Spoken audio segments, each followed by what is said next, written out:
Hello and welcome to Cinema Savvy, and we've got a bit of a special, slightly different video for tonight. This is not a movie review.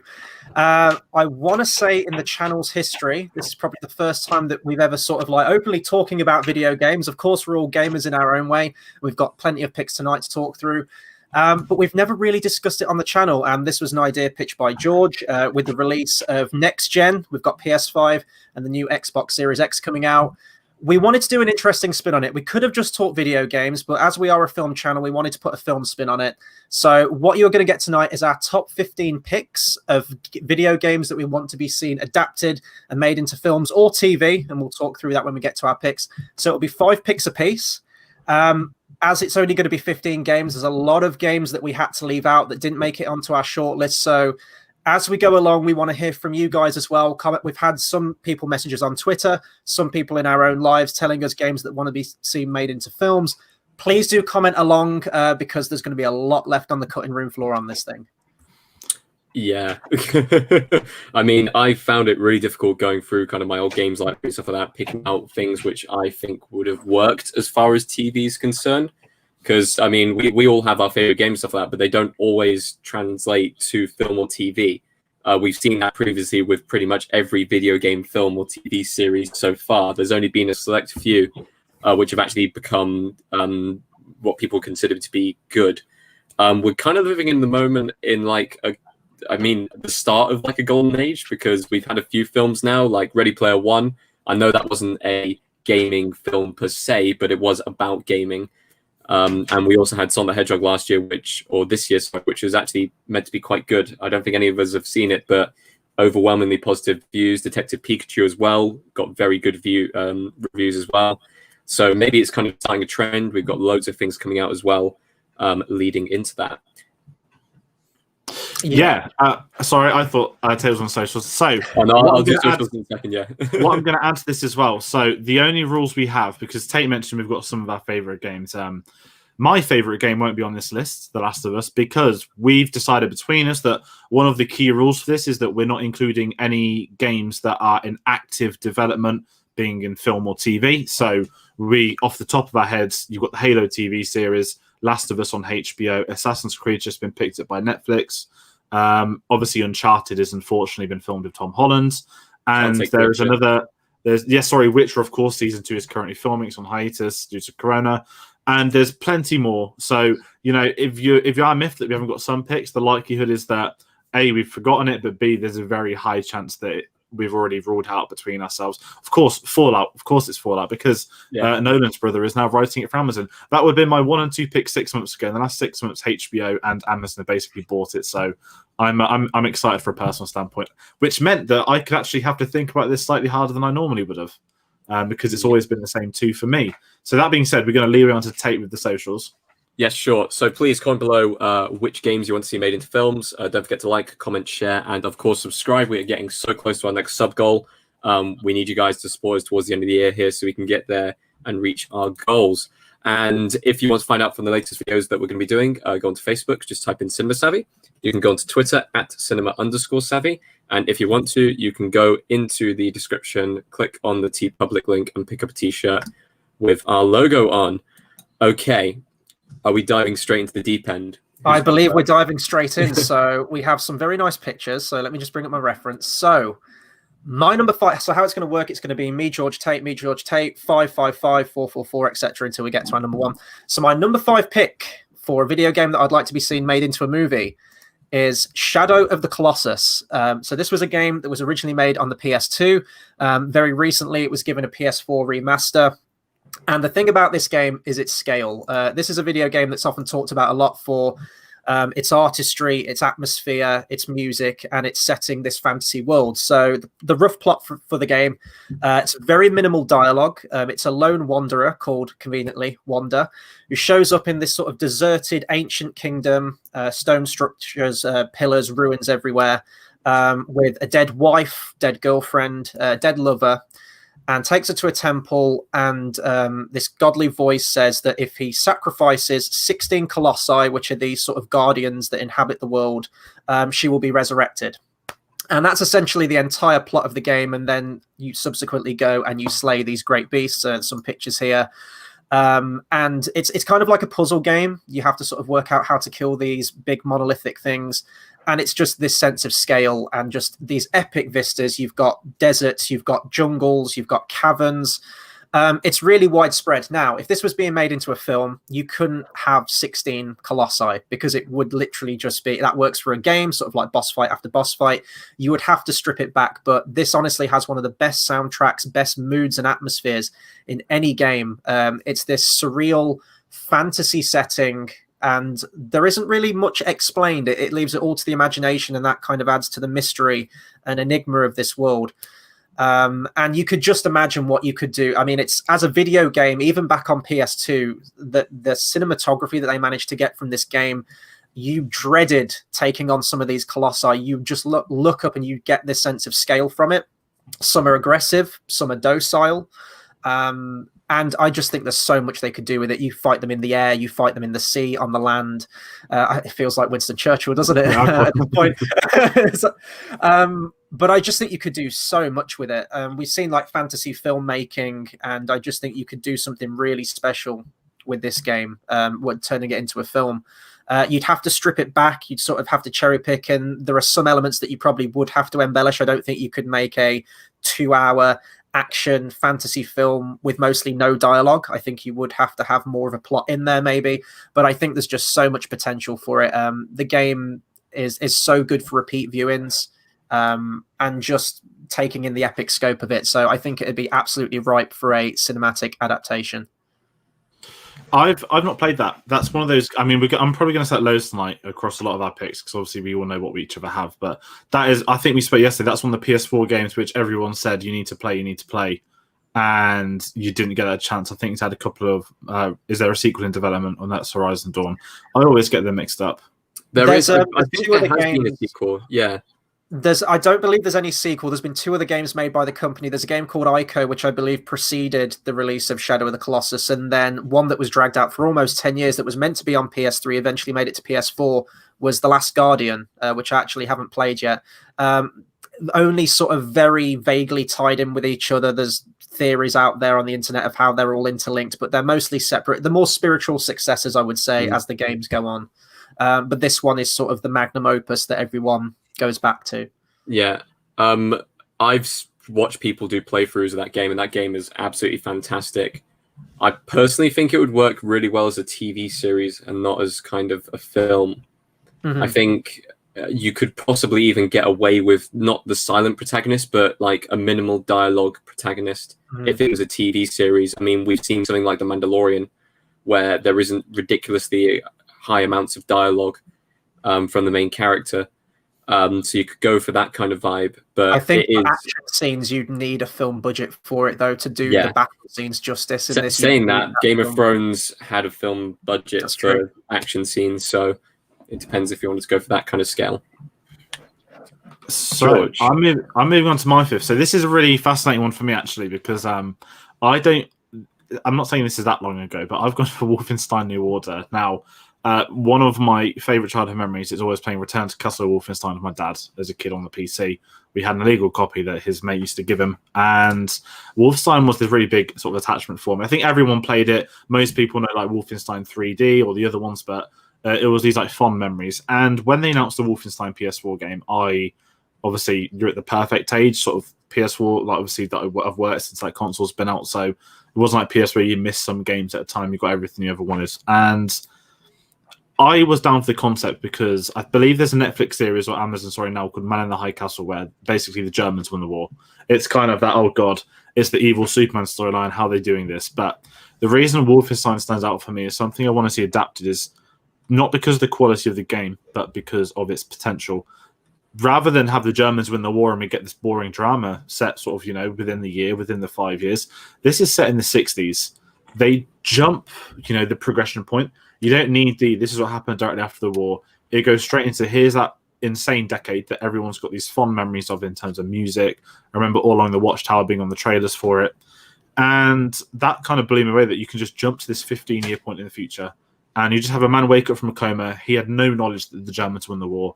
And it's basically him leading this resistance. And straight away, I thought film. The The problem with first-person shooters, especially adapted to films, is that the likelihood is that they're often terrible. It's hard to get characters right. It's hard to get villains right because it is an army thing. But I think if you are putting the concept out there of a post-World War II alternate world in the 60s where the Nazis won, I think that's far more fascinating than anything else in the Wolfenstein era any of the old games could have done. And that stood out for me. You know, and you look at the film, it's 2 hours. The last thing you want is a TV action gun series where he's running around. The episode's going to end with him having a shootout, getting rid of people, all that kind of thing. This is tailored to be a film. So I think there's potential in that. It wasn't the best of games because it was a very dislikable protagonist. He wasn't that fun, and it was predictable because obviously a lot of shooters are. So there are obviously massive things they can improve, but I'm just sat here thinking, not The Crown, but I'm not The Crown, sorry, what am I on about? That's TV. Anyway, it's more the point of when you get these now period pieces and they look perfect. You know, we kind of criticized the Trial of Chicago 7 because it looked too modern. When you can take something like The Crown that is meant to look like, you know, the 40s, sorry, the 50s, the 60s, the 70s, however far they want to go up, it always looks perfected to its time. So I would love to see that 1960s era, but draped in the Nazi flags, and some nutcase Trump supporter's going to copy that, and that's going to ruin my life that I said that.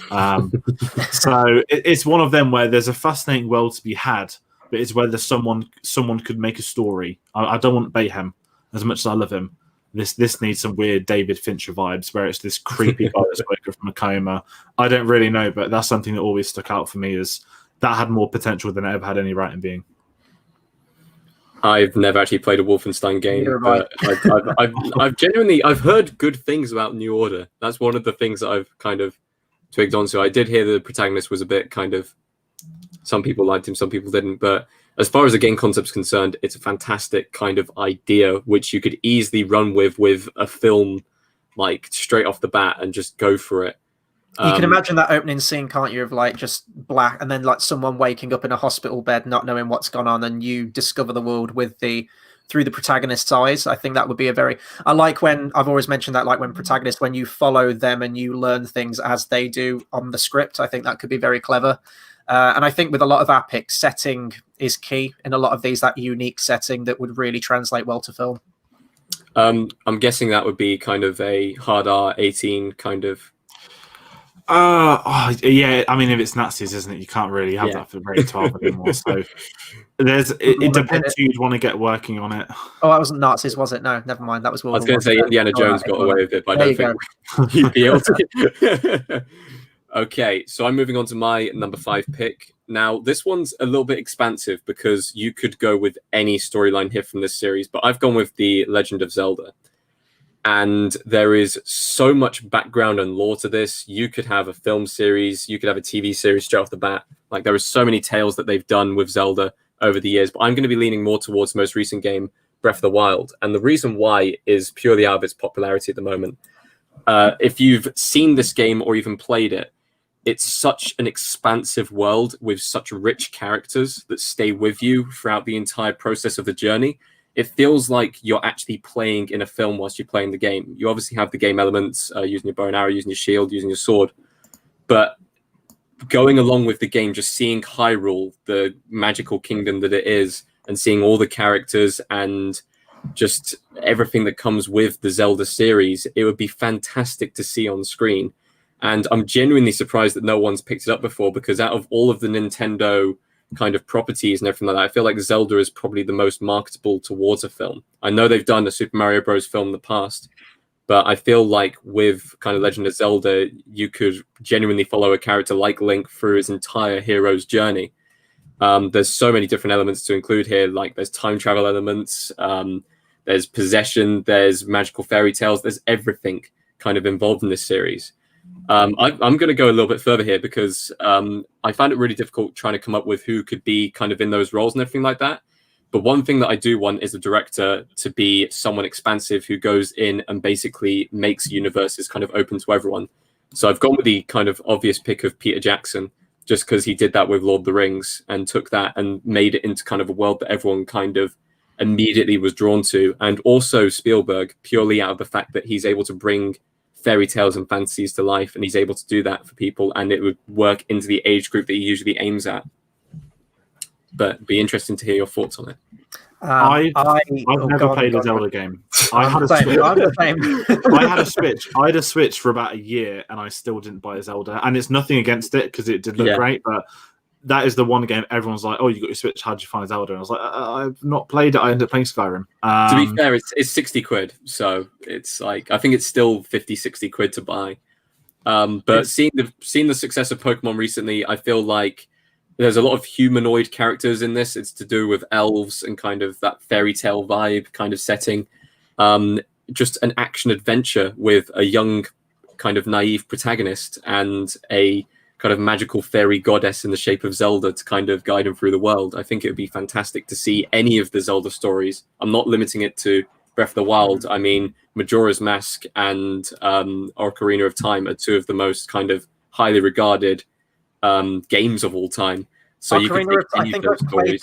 I think I've played the first opening level, like the introductory level to Ocarina of Time, and it was on the whichever console that was on. I can't remember, and I found the controller horribly impossible to use in my PlayStation biased fingers. Like I'm used to that layout with the analogs and the shoulder buttons, and people can leave the hate comments now they know what my favorite console is, but go into that controller, I couldn't get to grips with it. But I know of obviously the legacy of Legend of Zelda is incredible with all the games that they've made. So any of those big sort of widespread fantasy settings, and we'll get to a fantasy series later on in one of my picks, but I think that audiences crave that kind of stuff now, that escapism as well that would come with that. Would you say it would have to be an animated film? No, I've actually written down here. I would want Saoirse Ronan as Zelda and Thomas Brodie Sangster as Link. Okay. That would be my kind of fan casting for it. Just because they have the look and they're about the right age for the characters. But like it's one of those things where you could do it animated. I think it would work perfectly fine and be more of a spectacle if it was live action. If they went for that kind of Lord of the Rings kind of approach to it and just made the universe visible. And that's kind of what I wanted to see of the series. Right. Okay. So my number 4 pick from the crazy, wacky, wonderful genius mind of Hideo Kojima, I'm going Metal Gear Solid. So this game pioneered what stealth games are today. And cinematic cutscenes as well. So already you could play Metal Gear Solid and it feels like a film. In that I believe when you get to Metal Gear Solid 4, there is a cutscene, if you don't skip it, that lasts close to about 90 minutes.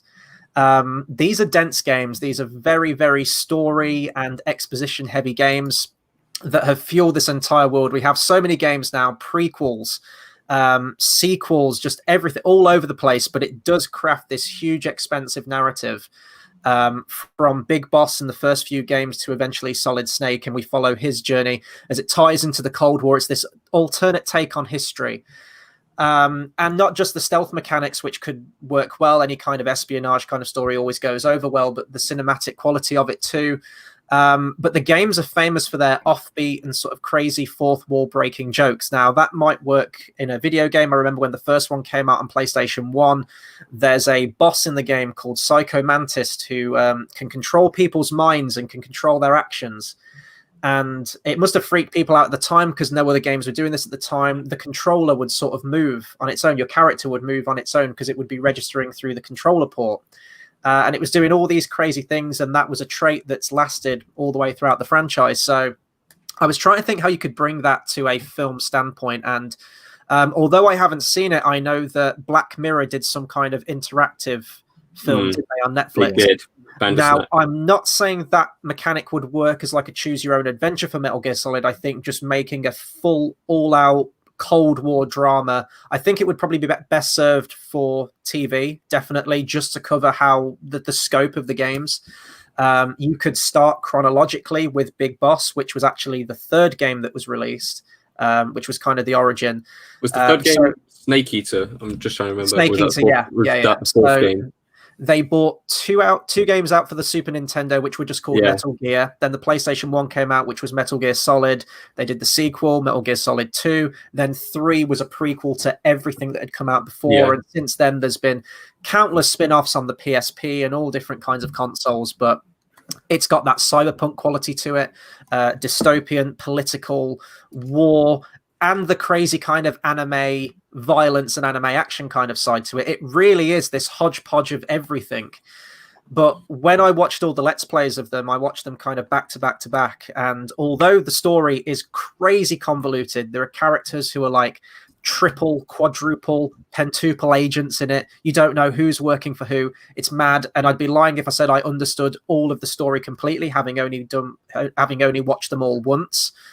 But what I did take away was from the characters. And when you get to Metal Gear Solid 4, which is sort of like chronologically the final one before they did the spin-off Metal Gear Rising. Revenge. Was that Phantom Pain or whatever it's called? Phantom Pain was again a prequel with Big Boss, but 4 kind of was the ending of that franchise. It's sort of like that almost Return of the King conclusive ending where every character, every side character, everything is tied up in an emotional way. And it did feel like that conclusive ending. And as I was watching it, I was like, this would be an incredible film. The music, Harry Gregson Williams, just the action, and just the character, that lone kind of Rambo, stoic main character who has, been bred into war, lived it, and dies by it as well. When he comes into the winter of his life, I think that would be an incredibly moving story, and you could get as crazy as you want with it, or you could strip it back. What I'm saying is there's a story in there, no matter how you adapt it, that could definitely work for a film, probably be better for TV though. So my number 4 pick is Metal Gear Solid. So my number 4 pick is going to be one that's quite recent, actually, compared to most of mine. And this is one I didn't actually think about until yesterday. It's literally staring me in the face. So I picked Watch Dogs. And the reason I'm actually picking this is purely from the lead character. I remember the hype going into this game in sort of 2013 time. The pre-orders were through the roof. Everyone's like, oh my God, Ubisoft have stripped gold. There's this incredible new sort of hacker franchise that's going to come out and it's going to change things. And I remember saying that guy looks an awful lot like Tom Cruise, from the hat to covering the mouth. The Minority Report vibes. It's this lone guy with this crazy tech. Not that he's a Scientologist, but it was very much this one man versus the world mechanic. And you could hack their phones, you could look at them, and it was a really fascinating game perspective sort of idea put forwards. And I remember this came out and it was good. I had a fun time with it. I smashed it. I even platinumed it. Which is quite rare, especially on modern games. So I had this attachment to it, and I didn't play the sequel. I haven't played the new one, which is set in London, which I kind of want to play because it's set in London. Apparently, it's done a really cool job of that. But it was the idea of this kind of espionage. Essentially, the main character's niece was murdered, and he's basically wants to essentially get revenge for it. It's not John Wick, though, before anyone thinks of that. It can never be a John Wick. But as a premise for a film, set in Chicago, with this sort of individual guy in his like 40s, 50s, whatever you want, just trying to get revenge. I think that's a very simple premise. But I think the hacking concept is something that I would love to see. Now, the real issue is, again, like most things we're all going to pick between us, it's can you get the right person to do this? I'm not going to sit here and list director's name because for this, all I want is Tom Cruise involved on it. He tends to pick the directors, guys, let's be honest. If you want to go there, we'll get the Top Gun 2 director, Joseph Kosinski, because of course he did Tron as well. He's done that electronical type thing, that new world. So there's a really fascinating premise for someone to adapt. And I don't want to talk about the other ones because it could lead into sequels. But, when the new ones posters are pigs in London and now you're not one character, you're thousands of characters, it's a typical Ubisoft transformation. They take you away from the great story and they chuck you into a bigger world. Assassin's Creed, you are the most obvious one that ever did that. Obviously, the new one's meant to be amazing, so I might check it out later on in the month. But, yeah, this is one, again, I had to think about how, would this work? I think it would. I think especially bringing in that modern day vibe to it, I think there's potential here for someone that wants to give it a go. Now, people did compare it to Mr. Robot, is it? A lot, because that's very much that hacker type thing, which I've not seen. But I think there is a Tom Cruise led film. I would compare it to Jack Reacher, which is Tom Cruise wearing a baseball cap and a mask.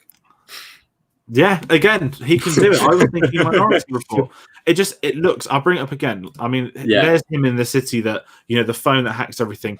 That is Tom Cruise. I mean, people have made comments in the past. I didn't know it was this, how Sam Jackson obviously signed up years before he ever played him in Avengers. It's that kind of, Tom Cruise strikes me as the kind of guy that, hey, do you want to be this crazy hacker that does his own thing and you get to run around a city by yourself?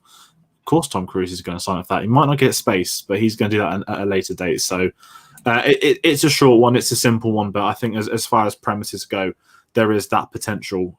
Again, it's difficult to adapt these video games. And the problem is that the story wasn't as great as it could have been, which actually does itself a favor by you can cut certain corners and change certain things, because that will work in a 2-hour screen. I think the gimmick of the game was the phone, wasn't it? Was the actual hacking side of it. Now, I never played the game myself, so I don't know the specifics, but I could definitely see it working as an action spy kind of flick. I think Cruise would definitely lend it a lot of power to that. And I think it'd have a lot of parallels to our world as well, like possibly our over-reliance on media, especially like on phones and everything. You see everyone with phones and that kind of surveillance technology and where the limit is with that. I think you could bring in a lot of those themes into it, not to bog it down too much, because I think it still would work better as sort of like an action film. But yeah, as you mentioned, like Minority Report, that kind of not too distant future aspect to it, I think that could work really well on it. I'm going to throw in a name here who I think should direct it. Lee Wannell, who played one of the guys in the bathroom from the original Saw film. He directed Upgrade a few years ago, which is Invisible Man this year. Absolutely that vibe. He would absolutely be perfect for that project if I was to throw a director onto it. But I think it's one of those kind of solid concepts where you can immediately, once seeing the game, you can immediately go, yeah, that works perfectly as a film. Like, you don't have to kind of add in any extra kind of things and everything like that. It's kind of already a ready-made, kind of ready-to-go thing.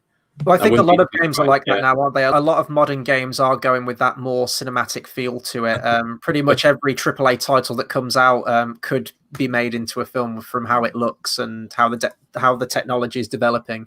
Well, Carlsbub comment, if it was Tom Cruise did play the role, he'd actually learn how to be a professional hacker. He probably would. Talking about... go on, George. I was sorry. I was going to say, I used to live it in the game. You have these like really crap moments where you just scan the button and it comes up like they've been on like Pornhub or something like that. Like there'd be like porn references, or they're broke as hell, or they're cheating on their partners, and there'd be this comedy involved that it's hard to get these kind of things done on screen without looking really tacky. But if there's a way to do it, to utilize it for a film, I think that would add another level to it.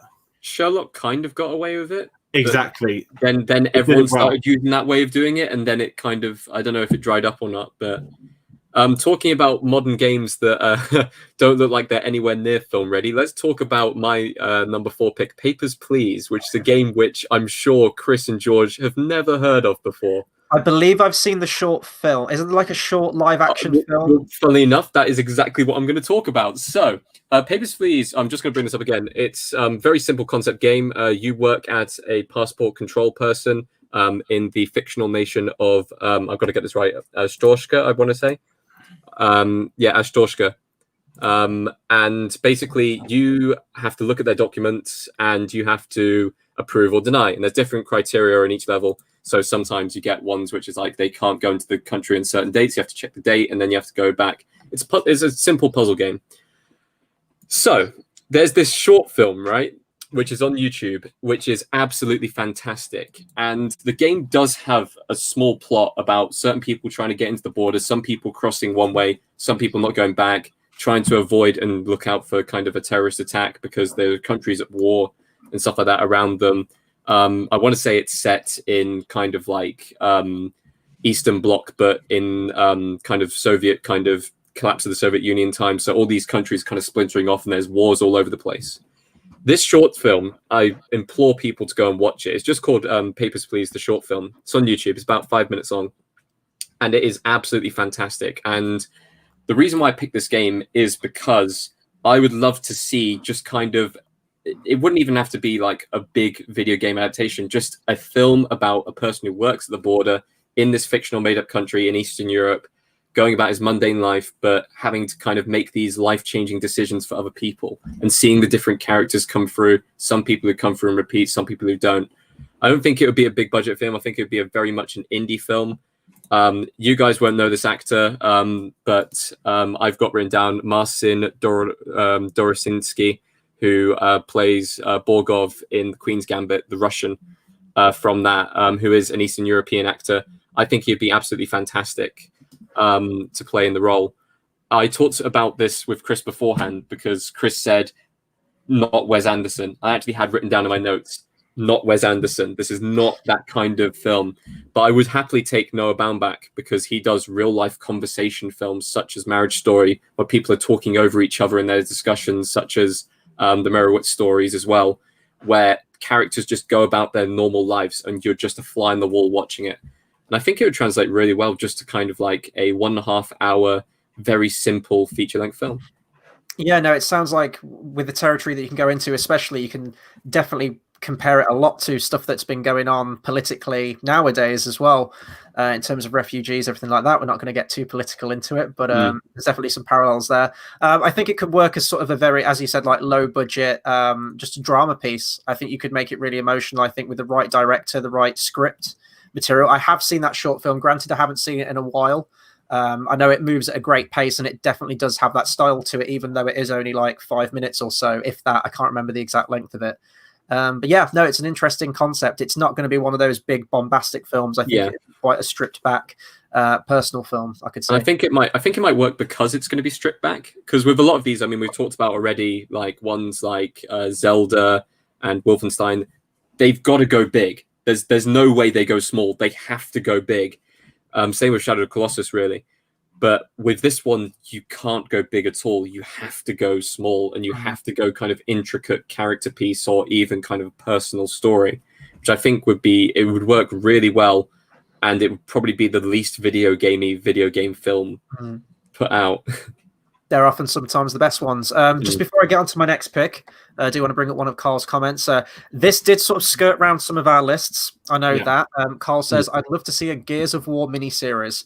I mean, absolutely. The big two on Xbox are Halo, Gears of War.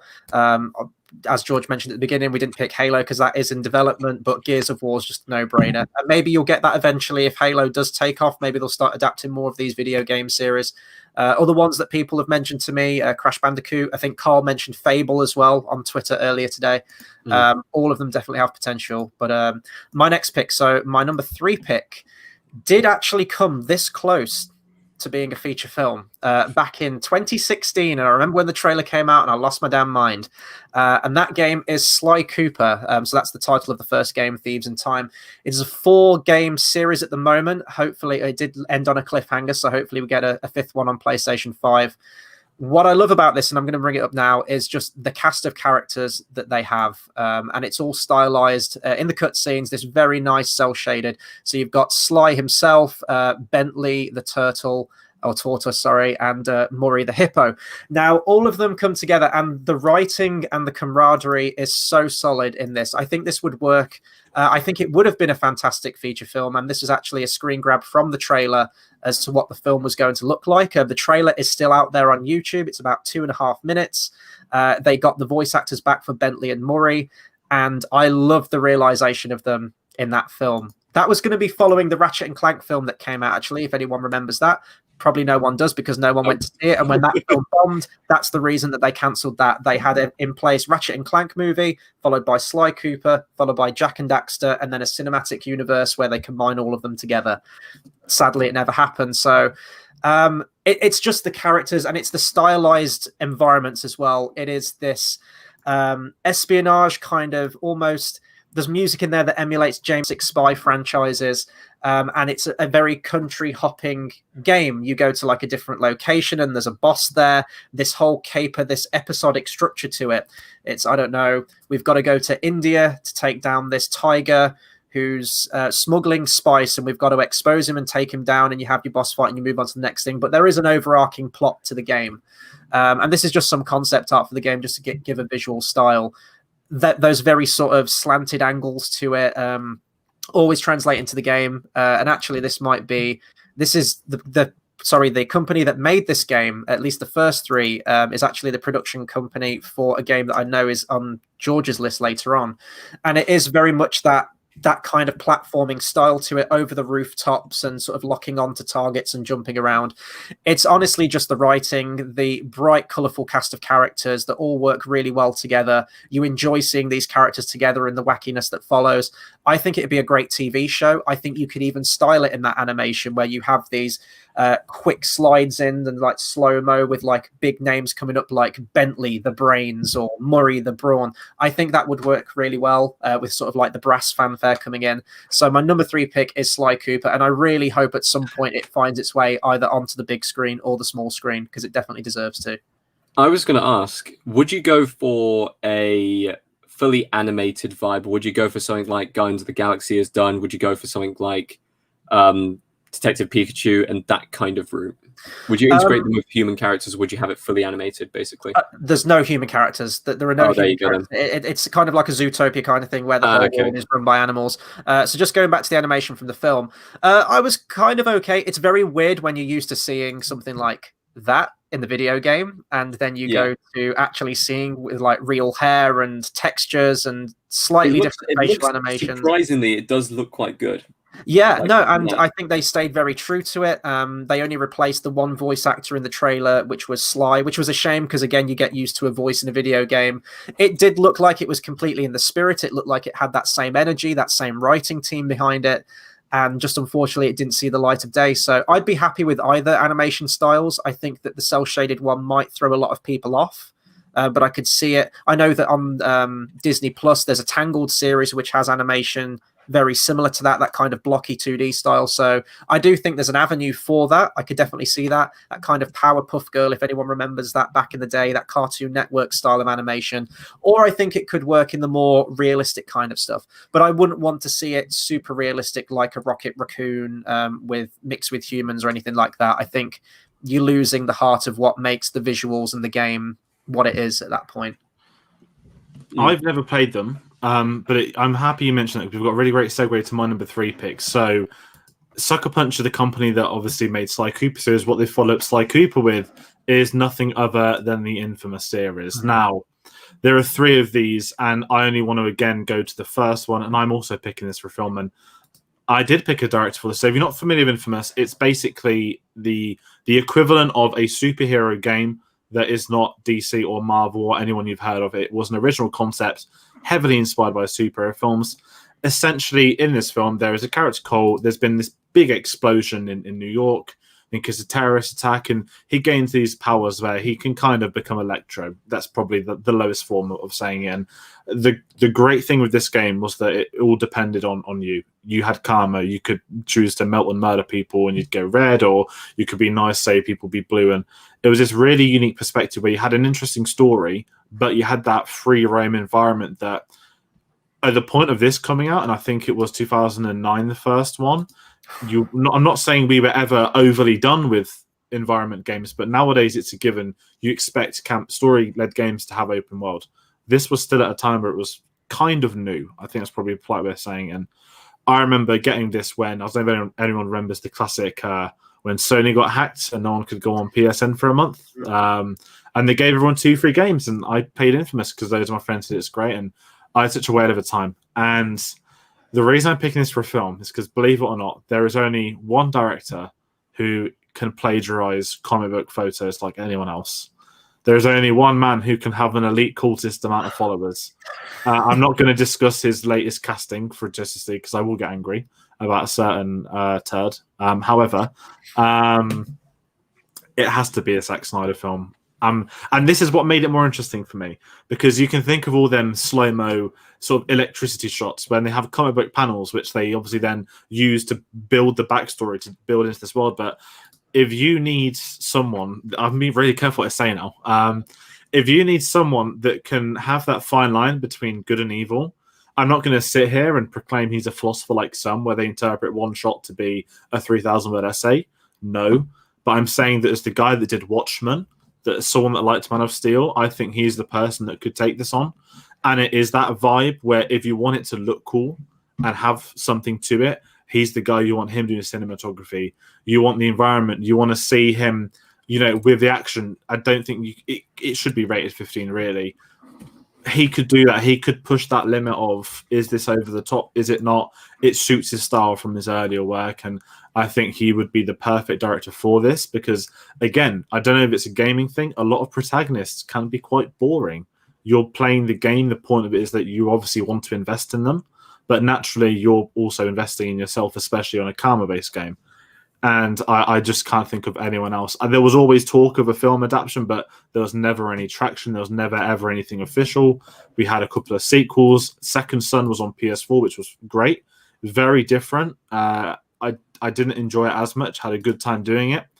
However, it's also worth mentioning that Sucker Punch, if I'd have played the game I'm about to say, it's not on rental because I've not played it.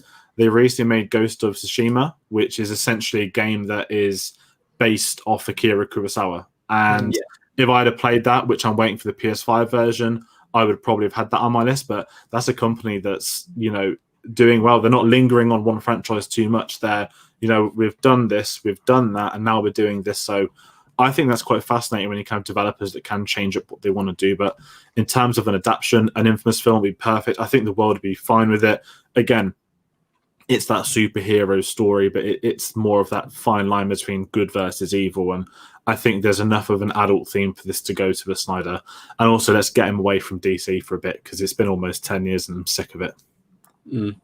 I think so. Infamous is a game that I haven't played, but I have watched. I think I watched Infamous 2 as well. I never actually watched Second Son, which I think is that the third right. they made. Yeah, it's like a new. It's in a new part of the country. It's a new protagonist. New everything. Similar concept, and I think not to take away from Infamous, but from what I remember, the story isn't incredibly involved. I think as a plot, it's perfectly serviceable for the game. I think it was just the mechanic of being a superhero. I could imagine sort of like Hancock vibes to it, if anyone remembers that film from 2008 with Will Smith, that sort of like every man who suddenly becomes a superhero. But I think definitely with that Zack Snyder edge to it, the visuals, I'm trying not to, but if anyone remembers Sucker Punch that he made, no plot to it, but it looked pretty. And I think he's sort of, has he proven himself in the superhero comic book world? I guess he kind of has in some way. He's certainly made a name for himself, for better or worse. But no, I could see him being a good fit for Infamous. And I think just the visuals, again, would be the thing that carries that film through more than anything else. I mean, think about how much fun he'd have with slow motion. It's pitch black and there'd be a lightning strike.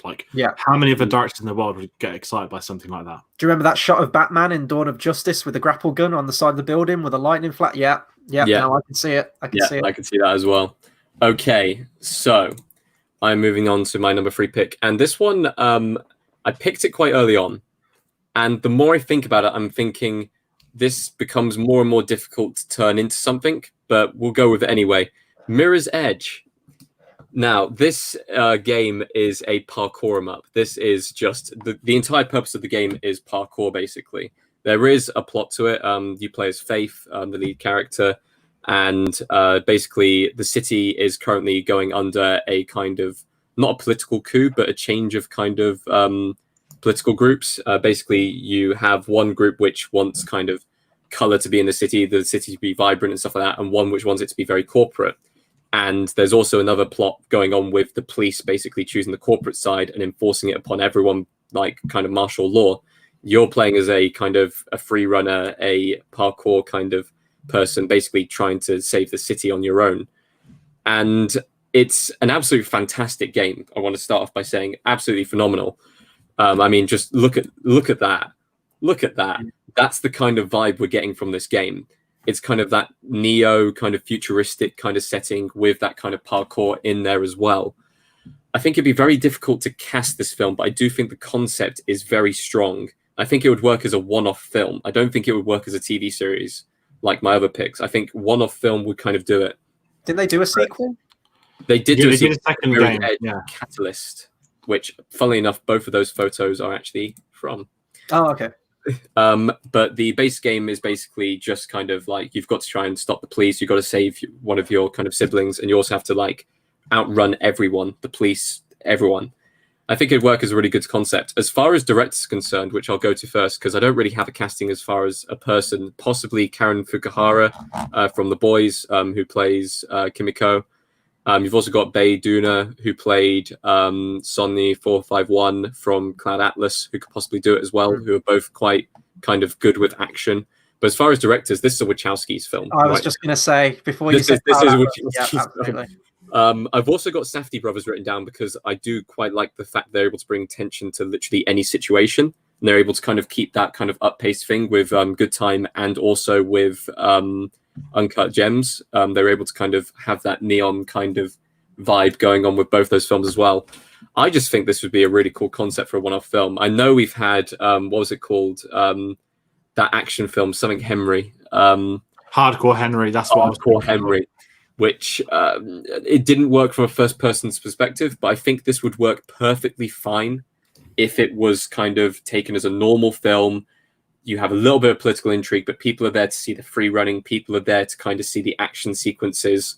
Like the Raid film, you're not there for the plot. You're there basically for the fighting and the free running. I think that would work really well. I remember seeing a Let's Play. Most of these games, I tend to watch Let's Plays more than I do actually play the damn game. I remember it being especially bright, almost pupil-destroyingly bright as a game. And I remember you had to follow the red things. Anything bright red, that was sort of your path through the game, whether it was a pole that you had to walk across, a platform you had to jump from. It was an interesting visual style. I don't know if that more neon-filled one that you showed me, I think that would probably work better in a film. I don't think you could have a massively overexposed, like blinding white screen for 2 hours. You could kind of start it with, because the plot of the game is that they kind of come in at the very start and things kind of start to lose color the more you go through the game. And then color comes back in towards the end as kind of resistance rises up and stuff like that. So you could go with that kind of vibe. Trying to kind of get rid of the totalitarian control. But George, have you played Mirror's Edge or seen Mirror's Edge? I played the first one when it came out. I remember that on PS3. It was the insane contrast, and I remember it being really fun at the time. I think it's low key. That was a massive release as well. Everyone played it because there was nothing like it. And I'm not gonna lie, I don't remember much of the plot at all. You reminded me of the plot, and I didn't play the sequel. I've got it on EA Play where I can download it, but I think, as you kind of mentioned with the film, it would be a one and done. You wouldn't want to do anything else with it, and I think it would be interesting to see what someone would want to do with it. But the Wachowskis would just run with it. I feel this was made. Yeah, for it, I swear. It's like it's like Speed Racer, isn't it? Like I know that's got a massive cult following. Yeah. I only saw it once when it came out, and you think of that, what's that weird, not to make it in sort of the video game, but it's like they could do something like that. If they wanted to put their spin on it, then only they could probably do it. I would be intrigued. I'd be intrigued to see it. And you know what? I'm surprised EA haven't pushed for it, because there's a lot of games which have gone in development. You'd think that, in all honesty, would be an obvious one. But it actually hasn't been, which surprises me. And if you go back to the roots of it, when was the time EA had an original franchise that wasn't like FIFA or a sports game or something? And that's probably one of the few they actually have. Before I get on to number 2 pick, Carl's mentioned another one here. Do you think Splinter Cell would transfer to the big screen? Splinter Cell is a game, again, I've only watched a few of them. I'm not going to lie, I don't know the inherent story, but I know that is one of the pioneering games in stealth. It's definitely one of the biggest names in stealth action gameplay. Didn't Michael Ironside voice the protagonist in those games up until the recent one? It's kind of a current trend now where they bring out like a newer game in the franchise and for some reason switch the voice actor. They did it with Big Boss and Metal Gear Solid. I know they've done it with Kratos in the latest God of War game. I know they did it with Splinter Cell. I don't know why they did that. Maybe with a change of image, they thought they had to change the voice. I'm not going to say that any game wouldn't work as a film, to be honest. I think if it's in the right hands, if it stays true to the source material, but it would need to be adapted in some way. Anything would have to. It's a completely different medium. But yeah, I don't see why Splinter Cell wouldn't be a good choice as well. My number 2 pick, I'm going scope with this one. Now, the picture I have, well, I'm just going to click the picture. My number 2 pick is The Elder Scrolls. Now, that is a picture from Skyrim, and indeed, most of the pictures that I have on this graphic actually are from Skyrim, because that's probably the most popular one. But just really, anything set in this world, I would say in terms of fantasy worlds, Every fantasy IP that's come out post Lord of the Rings has been influenced by Tolkien in some way, whether it's from geography, races, anything. He really is sort of like the granddaddy of fantasy. So everything that comes after is sort of beholden to that. And I think that Elder Scrolls would definitely very much fall into that category. But to me, if you're looking for another fantasy world in terms of scope and lore and richness and being fully realized, you can't get better than the Elder Scrolls. I mean, just look at this right now. This is the map. There are definitely other maps you can find. Skyrim, you know how big that game is if anyone's played it. That is literally just the top portion of that map. The one before it, Oblivion, is just the middle portion in Cyrodiil. And the third game was Morrowind, so to the east of that map. This is an expansive world. There are hundreds of races, hundreds of provinces and places. You need a director with the passion that Peter Jackson had for that Lord of the Rings trilogy that can fully realize this and put it into some kind of media, whether that be films or TV. Now, if you asked me before Game of Thrones, which I think would be better suited for the Elder Scrolls, would it be film or TV? I'd say film in a heartbeat.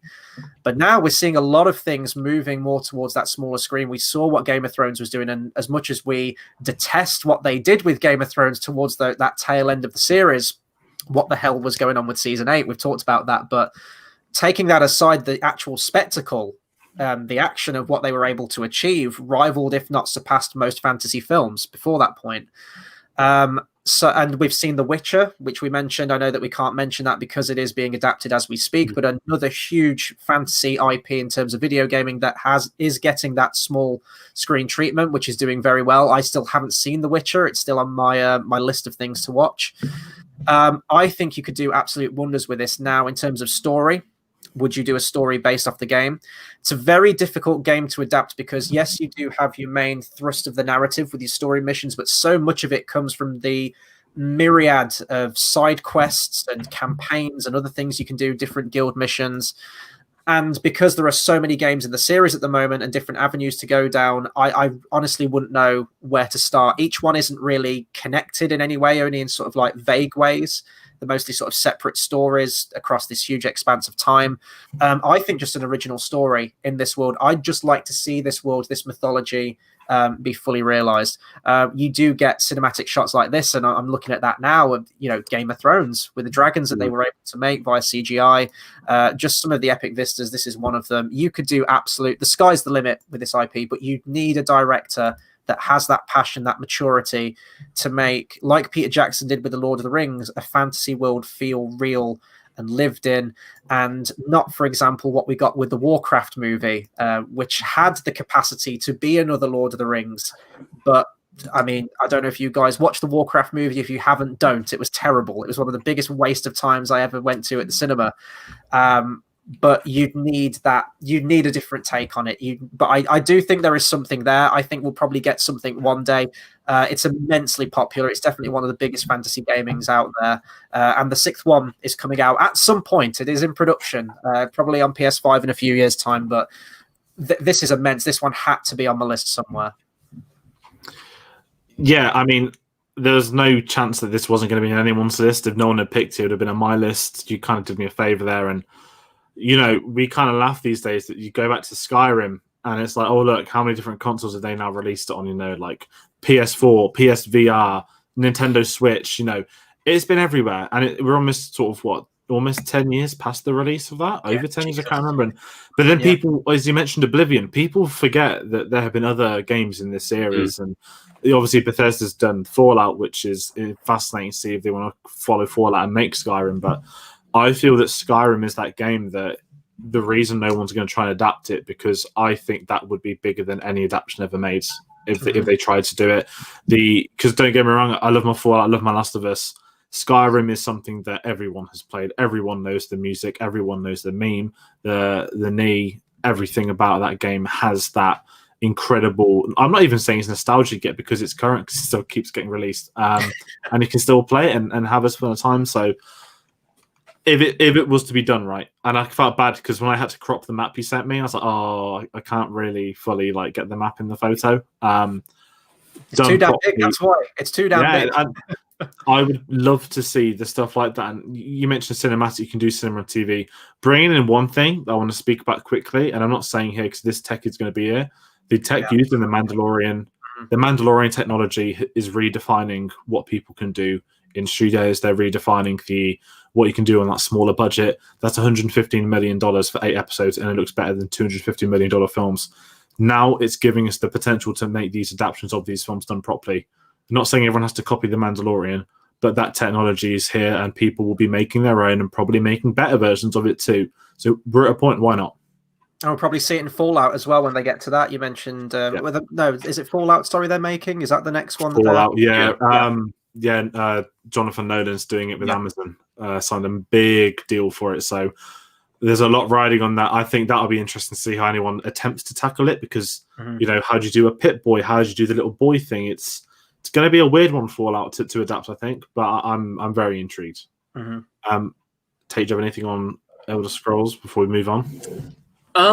It's unbelievably expansive, and I feel like, you've said a Peter Jackson type. I think you need Peter Jackson for that. He would never set foot in another fantasy world. He wouldn't do it. He wouldn't. That guy. He did Mortal Engines. He didn't direct that. I think his company they did slap his name all over it to try and sell it, and I don't think that really worked. But I don't think Peter Jackson. I think he's the easy go-to one, just because he has made like the biggest fantasy trilogy there probably ever will be. But you'd need another director. I don't know who. Maybe an up-and-comer or something like that. But you'd need someone with the same passion. Give it to Benioff and Wise. Yeah, you need a director that Peter Jackson had that passion. You need one like that is that for Elder Scrolls, I think. You probably, I think, give it 5-6 years, you'll have someone who would have played Skyrim and kind of is an up-and-coming director and is given a big budget, and they'll go for it. Mm-hmm. I don't know whether they would start from the first Elder Scrolls kind of game and call it the Elder Scrolls series and just go through every storyline, or whether they would just go with Skyrim as a base point, or even Oblivion, because Oblivion, you've undersold it there. Oblivion was the most popular kind of until Skyrim came along, and I think Skyrim's only just because it's in recent media so much. I still think Oblivion is probably the most well-known game, possibly. That was one of my launch games that I got on PS3. I remember I got Oblivion and The Darkness, I think, were the 2 games that I got, and I was just blown away by the scale. It's still a great game, because they're so big, like in each sector, it'd be difficult for any director to know what to take on. But I think you just need to get that story down now, whether you do want to strip it back narratively and then expand it as you go through from season to season or film to film. Well, there's something there, I think, definitely. On Netflix, you got Witcher. On Amazon Prime, you're going to have the new Lord of the Rings series. So Hulu or one of the other streaming services needs to pick up Elder Scrolls for one. Let's just hope it's not Disney Plus. So I'm heading on to my second, and this is interesting. This was a toss-up, this to be number 1 and number 2. I had to make my pick because I think ultimately there's more going in terms of what I'd love to see, what I want to see in the first one, my attachments. But I'm going with Killzone. This is without a doubt one of the greatest Sony exclusives of all time. Haven't figured out by now, guys at home, I am a PS guy. I'm not into the whole console war thing. I was when I was at school, like everyone else did. But you grow up. Funny, George. I'm not into the console as well because I use a PC. Yeah. Well, this is why. To be fair, you've done well to bring in the first PC Master Race comment under an hour in. But it's one of them. Like Xbox versus PlayStation. It's kind of dead in this day and age. Quite literally, being outsold 2-1 to put a fine point on it. Anyway, let's move on. Killzone. This is strange because I didn't like the one that came out and launched on PS4, Shadowfall or something. It was a launch day title. I was so excited. Oh my God, a new console and Killzone. And I remember being bitterly disappointed because it was a soft reboot. You weren't on Helgen. You were on a new planet. Killzone things were different. It wasn't the Helgas. They started changing things. And I had this attachment, ironically, more to Killzone 3 than the other 2, which I think I saw in passing on YouTube. I never got to play them. So I've actually had a very limited experience with something as near and dear to my heart. But if you could take George Lucas and give him full control for whatever reason on a franchise now, you want this man to direct a sci-fi epic war between a faceless army and a faceless army. I'm not going to go over the plot. There's a legitimate Imperial Senate within the Killzone games. There are things to be done. There are no lightsabers, but I just want to see someone adapt this insane war that went on for generations, and it's sci-fi. From the visual standpoint, I brought that photo up a couple of seconds ago of it in the snow. ironically, this is from Shadowfall, and everything about this game is really sort of the look. And it's not a disrespectful thing to Lucas. I absolutely adore him. But if someone's going to adapt this, I don't want a Nolan who's going to try and make it real. I need this to be fire rate. I need that Mandalorian technology. I just want to see this insane new thing. Maybe even a James Cameron. But the problem is it'd take him 20 years to make the first one. So I don't know. I don't know what I want from it. But this is a series that, even the online was great. There was so much potential. And it's risky with shooter games because there's no Call of Duty films or anything like that. It wouldn't work because it's this stuff. And Killzone 3 has enough where you bring in the politics, you bring in trying to take out a king or the emperor, on a throne. There are so many things they did, but at the same time, it was just so satisfying to be in this new world, new environment, new guns. And in a time where everyone was playing Call of Duty and Battlefront, it was nice to go and do something new. So maybe it's a bit of a cop-out by me saying it's kind of like PlayStation's version of Star Wars. But in terms of an adaptation I'd want to see, that needs to be this expensive, thrilling TV series on this insanely high budget, and just to someone to give it a go. It will never happen. Unfortunately, I think Guerrilla Games didn't even bother making a new one. I have my fingers crossed. I was gutted at the launch because they were hiring staff to work on an unannounced sequel to one of their games, and it was Horizon Dawn, not Killzone. So I'm going to hold my hand up and hope that maybe by the time the PS6 comes out, there has actually been a new Killzone game.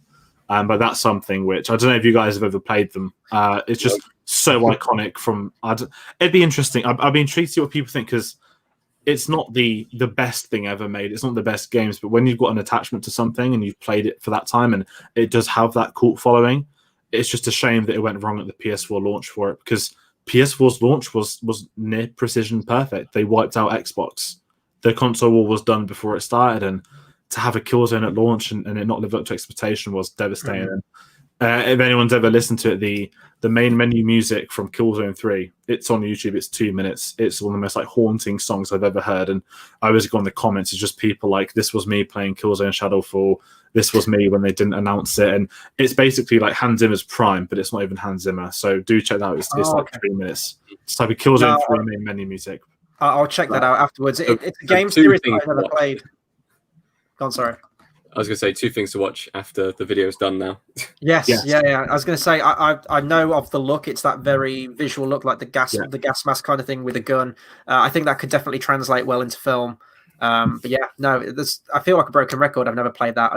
I used to be a massive gamer, and I still do casually game. I just don't get the time to do it now, regrettably. Before I move on to my number one pick, Cole almost beat me to it. I've got my number 2 pick, Chris. Sorry. No, Cole, I'll get to your comment in a minute, my friend. Yes. So with my number 2 pick, I'm going with one which I'm pretty sure is very ready to go. It could easily slot into just a TV series or a film straight away, and that is The Wolf Among Us. Yes. Just look at the aesthetic of it. Look at it. Look how beautiful it is. I would go live action, though. I wouldn't go for this art style kind of animated into a film. I would absolutely go live action. For people who don't know, this was actually a comic book series before it was made into a game.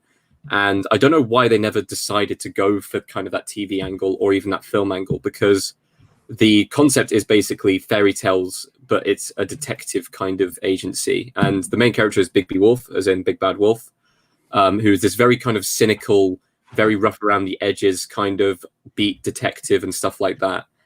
And just the mysteries and stories that you get just from the single game alone. There was meant to be a second game, but sadly Telltale Games went under. They weren't able to complete it. Just from kind of playing this game through, being kind of a multiple choice game as you're going along, it seemed so engrossing, so kind of fantastical. It was amazing playing through. And I've played it through various different times, doing different kind of things, making him bad, making him good, going through every single option available. But I think even as a linear kind of concept, as a TV show, having Big B Wolf solving one mystery per series, or having him in the film solving it, having that kind of neon aesthetic and that very dark, twisted fairy tale thing. This is an 18. You have like the opening story is a prostitute being killed on the streets. That's how dark we're going. I immediately have kind of things set up for this. So director Nicholas Winding Refn, who directed Drive and The Neon Demon, and that's the only person I could see doing this, honestly. just to get that neon look, you have to have that. To have these two main characters here of Snow White and Bigby Wolf, I would have Zoe Deschanel as Snow White.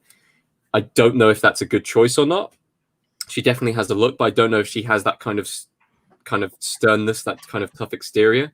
Eva Green, maybe. Eva Green would be a good shout, actually. Anne Hathaway, maybe not for a noir. Maybe not, but for Bigby Wolf, I've got Richard Armitage down. I wanted a Hugh Jackman type because he looks like Wolverine from that kind of image. But I went with Richard Armitage instead because I feel like he'd be able to portray that in that same way, and he has that rough kind of coarse voice that goes with it. So I think that would work incredibly well. I'm just intrigued to see what your guys' thoughts on, because I genuinely think this would be a TV-ready concept from day one. Yeah, so for me, I watched the Let's Play of it, and I mean, Telltale Games went under, didn't they?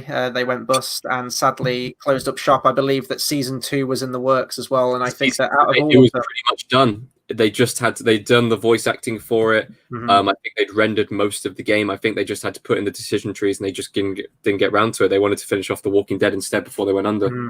I think out of all of them, alongside The Walking Dead, obviously, which was their flagship series out of all the Telltale games, so this one had the most potential. Down to that setting, I love different spins and sort of more darker takes on fairy tales and classic sort of like folklore tales, because so many of them are dark right down to their source material. You just have to kind of bring that out more, and I think a sort of like a classic noir setting is the perfect thing to do that. I thought it was a very interesting spin. I've never read the comic books. I'd love to if the video game mirrored that kind of style that's from the comic books. And I think one of the plot lines from the actual game is that you have these things called glamours, and glamours are these kind of disguises which turns you into a humanoid, because you've got to live within the human world and blend in. And it's if you don't have your glamour on you, if you don't purchase a glamour, if you're not able to keep up with it, then you turn into your kind of physical state. Like it's one of the 3 little piggies is living with Bigby Wolf, and he gets sent to the farm, or you can choose whether he gets sent to the farm or not. And the farm is basically a place where they were going to explore in the second kind of game, where basically if animals don't basically behave, they basically get killed.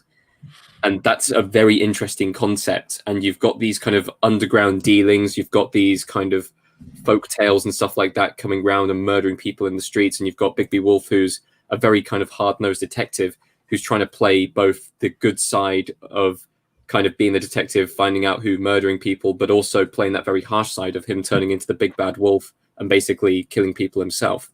I think it's a very intriguing concept. Yeah, and I think they'd have to nail that noir tone to it. I was thinking like what Villeneuve achieved with Blade Runner 2049. Oh, yeah. Back in the day, Ridley Scott could have done a bang-up job, because Blade Runner is one of the best neo-noir films ever made, in my opinion. That you mentioned the gruff detective character, that's a trope of those kind of noir films.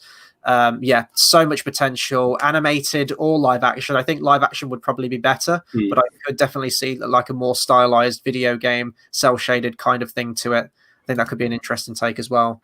George? I don't know you, George. So I never got the chance to play this, but when the Wolf Among Us, it's the one everyone's heard of, and you think of Telltale, you think of Walking Dead, but this is the one that had the hype that came from probably the least known property at the same time. And you mentioned Nicholas when referencing the moment you sent this photos over, I thought, oh look, you'd imagine Drive, you'd think that neon soundtrack, that color palette, and it would be good to see. And I think that's why I only played the Game of Thrones one they did. I know they did Guardians of the Galaxy, Batman. They did. Yeah, they also did they did a Game of Thrones one as well. And that's, I mean, I remember you started the Red Wedding. It was cool. They got all the actors in because obviously they probably were contract, they were obligated to do it. And it's a shame the company went under because they did something different. And I think seeing like that linear story being adapted onto screen would be interesting to see who would take it. And it wouldn't surprise me not to find the future people do. I think getting to a new era of directors where a lot of them do like taking these sort of games that you got. What's the one that did Kong Skull Island? He's been attached to a. It won't be made, but Chris, sorry, the one you had earlier in this was Snake, and I've already forgotten it. Metal Gear Solid. Yeah. Because he's a massive gamer, and he said that that's his dream project for years. He's friends with apologies, Hideo Kojima, yeah. And there were loads of film directors with cameos in his latest game because he's friends with all the film directors because they all love him. But it's just it's going to be about getting those adaptations, and I think something like Wolf Among Us is a perfect fit for that. Mm-hmm. Definitely. So again, I'm going to segue into when I cut you off, Tate. I apologize for that. So Carl's actually brought some good points. Before I get onto the one which was going to be my number one pick, it's an interesting topic to we can go on a tangent here. The fact about this is going to probably be the last generation of consoles that actually has the ability to play discs and to purchase physical media. And I'm kind of guilty of that. I love my physical media. Don't get me wrong. I always loved that feeling of when you were younger, you'd finish school, the brand new game would be out, you'd rush to Game or Game Station, whatever game store it happened to be. You pick up that fresh copy in the cellophane, you'd unwrap it, and you have a manual, which are almost a thing of the past now as well. Manuals, they don't print those out now. There was a whole sort of hype around it, and you couldn't wait to get that game in your hands. Now, I'm guilty of this too with my PlayStation 4. My PlayStation 4 is still relatively new. I've probably only had it for about 2 years, and I haven't played it as much, so I won't be picking up a PS5 on launch. I will be picking up one in the future, though. But when you've got those sales on the store, it is just the convenience of downloading it, getting it on your system, matter of minutes, or depends on the size of the game, hours. It's downloaded, it's on there. You haven't got to go anywhere. You haven't got to get in any queues. You haven't got to wait for anything to be delivered. It is there on the system. And I think that it has become the ease of that, of digital gaming. So I can see why manufacturers are moving away from physical media, because probably more people are just downloading things. PlayStation Plus, you get, I know I'm very sort of Sony biased with this because I'm a PlayStation guy. You get free games every month that are downloaded straight onto your system. It's just the way that things are moving. People are moving to streaming with films as well. I've always been an advocate for physical media with my films, and I will stick to that. But it's just the way that trends are moving. So yeah, by the time we get to PlayStation 6, the next Xbox, discs will be a thing of the past, unfortunately. So it's just the way it's going. It's a good talking point, because I kind of spoke to you a couple of weeks ago when you were sorting your shelves that I think 4K Blu-rays are the last iteration of physical film. Disney's already kind of part of an unofficial statement saying that they're going to be adapting less, they're going to remaster less into being on shelves, and it's all about getting the streaming stuff. And it's sad because I see the film industry moving there more than the games. My issue with the game industry is that it's not a cheap industry. It's if you want to pick up, I want to play Sackboy. It's 60 quid. I'm not paying 60 quid. I've got my £10 Nectar card to take off if I want to play it. But the thing that annoys me with games, and I respect them for making both a digital console and a disc one, because I was on the fence. I haven't bought a physical disc by Lego Harry Potter because it was cheap at Argos in probably about a year and a half, 2 years now. Even Battlefront 2, when they gave out for free on PS Plus, I traded it in because now I don't have to worry about ever having a disc again for it. And it reached this point, certainly now we're at the end of this month. It'll be the same. Xbox has the Game Pass, which is incredible from everything I've heard about it. Never had owned a proper Xbox, so can't say I've experienced that Game Pass. But when you read into it, it's insane that the whole backwards compatibility, they've got every thing ever. Granted, Xbox didn't actually decide to make any exclusives for the new console. They instead just delayed them all. That being said, it's tricky because games are so expensive and cloud space is limited. If you get a 100 gigabyte game, you're paying 60 quid for it, knowing you can't trade it in. That's to me something I can't ever do. And because I'm on the same fence as you, because I was buying things, Spider-Man was 12 quid about 3 months ago. And I was getting all these games because it was easier, because they were cheap, they've been out so long. But when we're at the beginning of a new generation, it made me think I can't justify not having to. I love to trade games in. There's nothing better than getting a new story game. I know we're off topic, getting a brand new story game. Yeah. Smashing it out over one day and trading that in as quick as you can, because you've already got a platinum and you're only making a loss of £10. You basically had a free rental. And I see why they want to head in that direction. And it's going to be fascinating to see what comes from it, because this obviously disc-free PS5 is they're making a loss on selling the console. It costs more to make than what they're selling that one for. However, because you can't buy discs, Sony's making money because it means people can only buy them off the store online. So it's a really interesting dynamic. And the Xbox Series S, the mini one, again, designed for families that might not be able to pay $450. You're going to get the new games, 350 gigabyte memory. I know the PS5, that's its biggest issue is its memory, but I get why they're aiming at that lower pricing band, but there are many restrictions. But on a side point for people that do want the consoles, if you're into your films, because we're a film channel, get the PS5 or get the One X, because you're getting yourself a free 4K Blu-ray player in the process, which are about 150 quid normally. So that's my mini thing. Aside from all of that, it's going to be interesting how games or get a computer. Well, yeah, but you got to build them. Moving on to the next topic. So this was actually, Carl, you almost beat me to this. This was going to be my number one pick. And George, I believe we had this conversation yesterday and we talked about this exact same thing right here. Carl says, I was thinking Grand Theft Auto Vice City, but then I remembered that it was already based on 80s movies such as Scarface. That's exactly right. And that is the reason that I didn't include it on my list. Grand Theft Auto Vice City is my favorite PlayStation 2 game ever made. It's my favorite GTA game, and probably stands testament to one of the reasons that I am such a big fan and advocate of the 80s to this day. I'm a 90s kid. I never grew up in the 80s. I never got to experience all of that stuff, although the movies that I was watching growing up were very much 80s. But I played this game, I probably shouldn't have, played it around like the age of 9, 10 kind of time. And the soundtrack in it, the characters, the setting, the Miami beachfront, everything about it was perfect. If that was ever going to get made, I mean, it basically already has. You mentioned there Scarface. It took so much inspiration from Scarface. It's basically exactly the same thing. And Scarface is a fantastic film. So as an unofficial video game movie, Scarface is probably the best one out there anyway. But I did want to say that before I get onto my actual number one pick. This had to be on my list. The impact that this series has had on me as a gamer. This game made me buy a PlayStation 4, and it will probably make me buy a PlayStation 5 as well in a couple of years' time. It is God of War. This is from the second game, actually, God of War 2. So more importantly, in recent memory, it's obviously moved to Norse mythology now with a more story-driven game. The history of the game was very much a hack and slash game. Fight your way through stages of enemies, incredible, huge scale boss battles set in Greek mythology. And this is actually the entire list of games from that Greek mythology era. So right there, you could probably have like a 5 to 6 movie franchise based on the first iteration of God of War alone.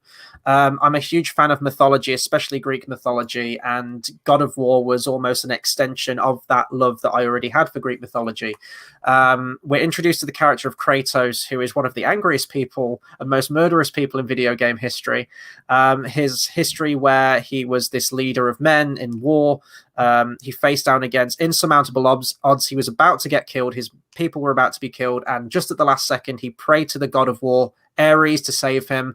And in that moment, his fate was sealed and he was in eternal servitude to the god of war, Ares. Ares ultimately tricking Kratos into killing his wife and child, which thus spurs Kratos into this huge bloodlust revenge path where he wants to kill the God of War, ultimately becoming, at the end of the first game, the God of War himself. The scale of these games is huge. This made huge-scale boss battles, the things that they are on PlayStation, and they've just got better and better as the games have gone on.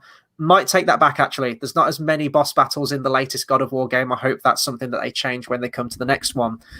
But there's really something from everywhere here. If you wanted, I think this would be better served as a film rather than a TV show. I think you need that. It has blockbuster caliber, I think, in terms of its action, in terms of the effects work in there. And ultimately, a classic revenge story is a very tried and tested story in Hollywood. There's countless films that do it, and I think it's a very easy, nice introductory story to bring you into that. The mythology world, the conceptual design could be incredible. You'd have to get the actor right, though, to play Kratos. Now, granted, he is kind of just that muscle-bound guy that screams and shouts a lot and tears people's heads off and rips them apart. But I think you could bring a lot to it, and you could play more into that emotion. I'm going to bring up the picture again that we have thankfully got now with the character of Kratos. And I think that with the films or whatever you do with it, it would be best to go back and adapt those earlier games so that we have that history with Kratos, that then when we do get to the latest one, God of War 4, if you did want to completely reboot the setting, you have that aged, more weathered Kratos that's gone through all of these previous life experiences, loss, murder, everything before it, where we get to that more story-driven thing. Even if you did just want to jump in with an adaptation of the Norse mythology ones, And Norse mythology is very big at the moment, not just because of God of War, with the latest Assassin's Creed game that's come out with Valhalla, which looks incredible. Very much looking forward to playing that. But with the Marvel films, we've got Thor trilogy, Thor Ragnarok especially, Vikings on TV. There's so many, it seems to be the in thing at the moment. The latest God of War game, in terms of its structure, it's following a lot of what games are doing at the moment, especially big ones. The Last of Us was probably the first one that comes to mind, where you have this father figure, this struggling father trying to be responsible, and this relationship with this almost surrogate child that they have.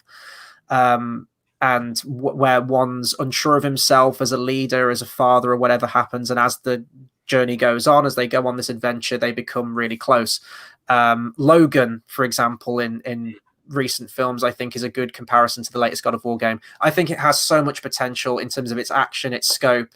And I think they could bring a real heart to it now. I think they've proven that they've stepped away from the hack and slash aspects. Yes, that's still a very focal point of the games, and that's what makes the games what they are. But with the latest God of War, they are going for more of that story-driven aspect to it, to huge critical acclaim. It won Game of the Year, I believe. People are really eagerly awaiting the next one.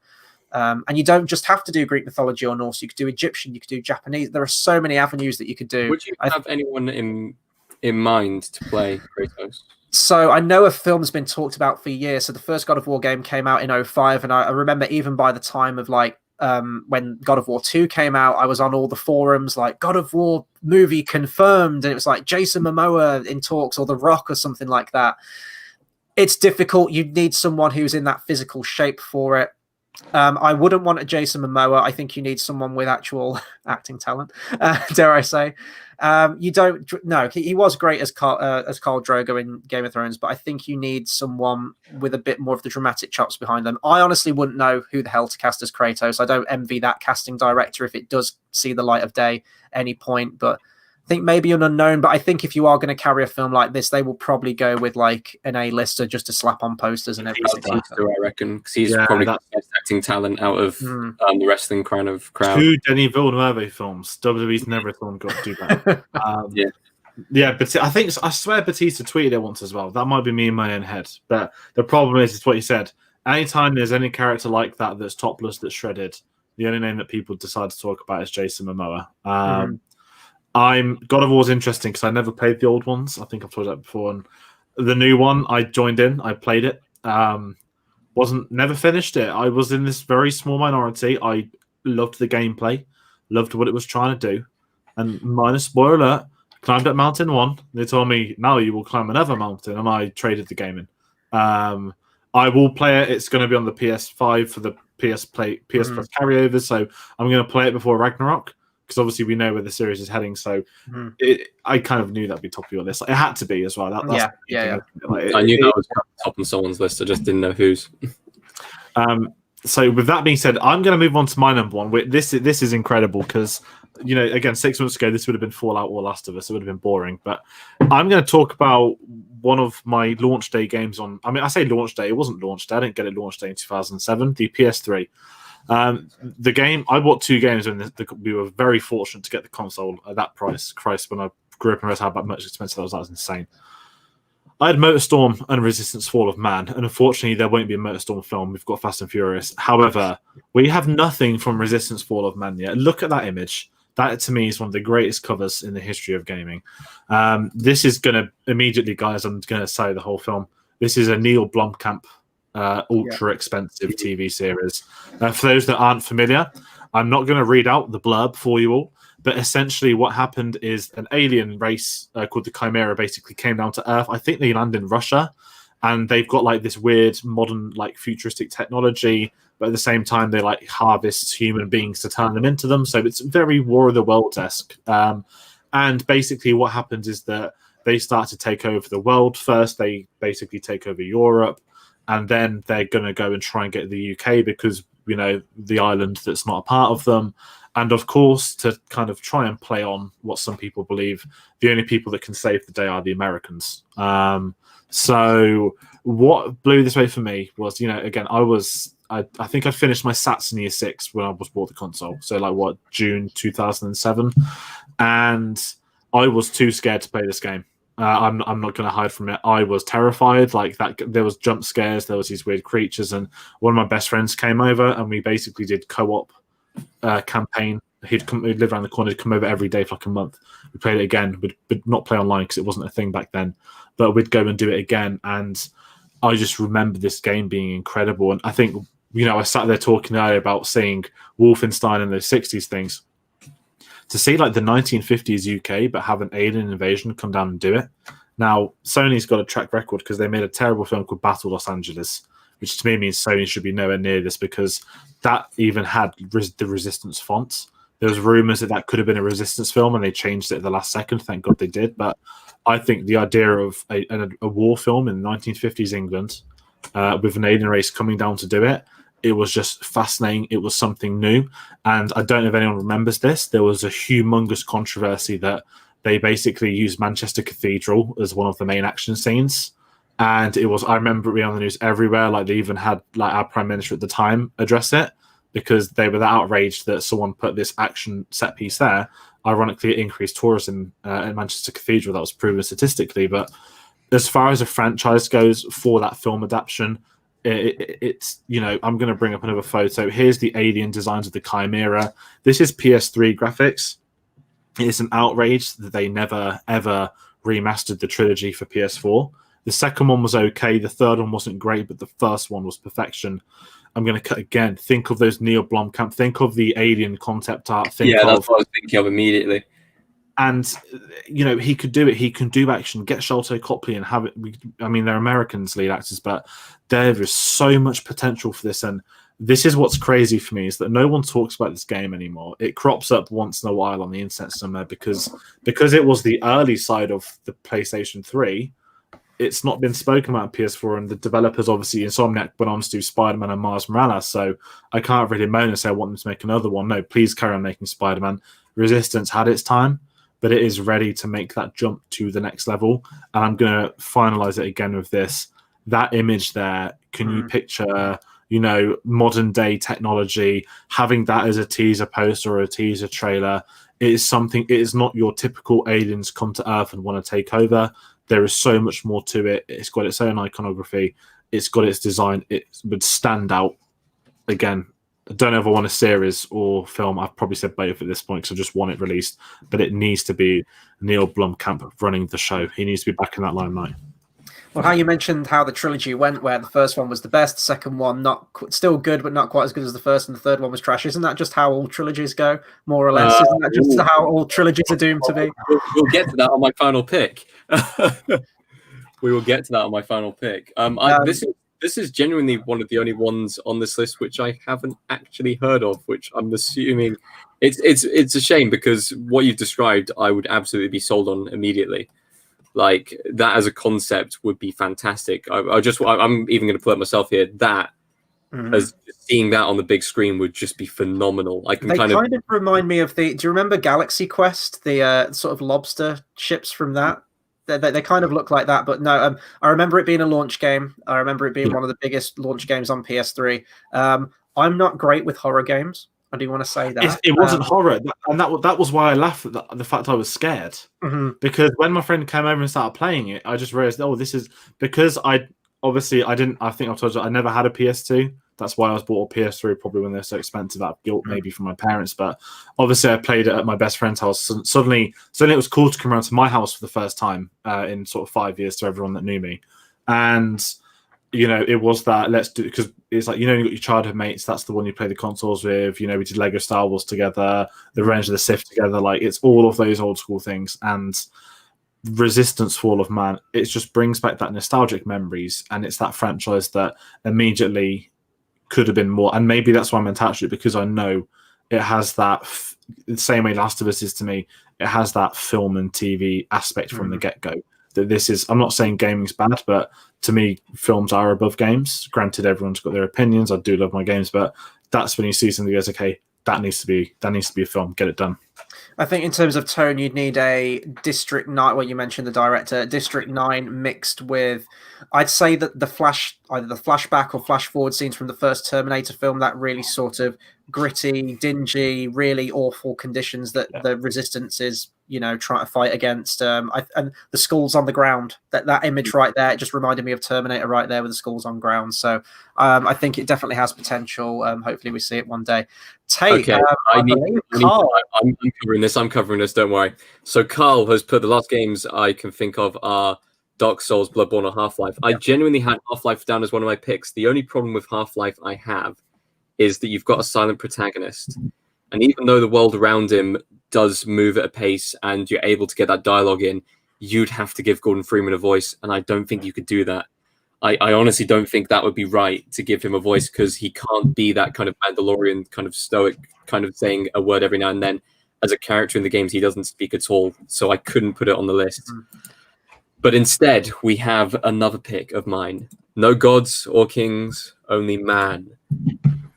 A man chooses, a slave obeys, and we must obey to BioShock. BioShock is my number one pick. This is possibly my favorite game setting of all time. Just the underwater kind of steampunk, but also noir setting of Rapture is so well realized in the BioShock games. And with this, I do want to kind of say, because there are 3 BioShock games. I'm not going to talk about the second one, but I will be talking about both the first game and the third game, as they are very well linked. So between BioShock and BioShock Infinite. When I first played BioShock, I don't know if you two have played BioShock yourselves. No, never. Only Horror Infinite. game. Horror game. I don't play horror games. It's a horror sci-fi game, but leaning more towards the sci-fi than the horror.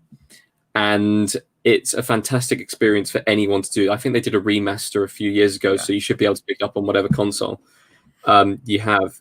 But honestly, the story of kind of a man who's just being told to go down into this kind of this Rapture, this haven underneath the water, which has been kind of hidden away for years, which people have been living in, and seeing how it's being run down by people overtaking people, going for power grabs and everything like that, and you trying to take down the big guy who's taking it all over, Andrew Ryan.